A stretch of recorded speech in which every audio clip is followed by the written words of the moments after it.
ఈ సొసైటీలో చదువు ఇంపార్టెంటా లేదా డబ్బులు ఇంపార్టెంటా అనేది ఈరోజు మనం తెలుసుకుందాం.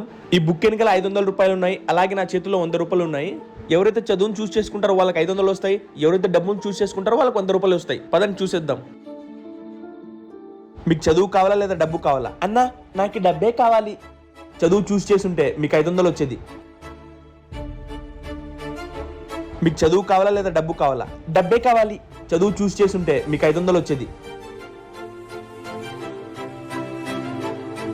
మీకు చదువు కావాలా లేదా డబ్బు కావాలా? నాకు డబ్బే కావాలన్నా. చదువు చూస్ చేసుంటే మీకు 500 వచ్చేది. మీకు చదువు కావాలా లేదా డబ్బు కావాలా? అన్నా మీరు ఎంత మంచి వాళ్ళన్నా. ఈ చుట్టుపక్కల అందరిని అడిగాను, ఎవరు చదువును చూస్ చేసుకోలేదు, మీరు మాత్రం చదువును చూస్ చేసుకున్నారు. మీలాంటి వాళ్ళు ఉంటే దేశం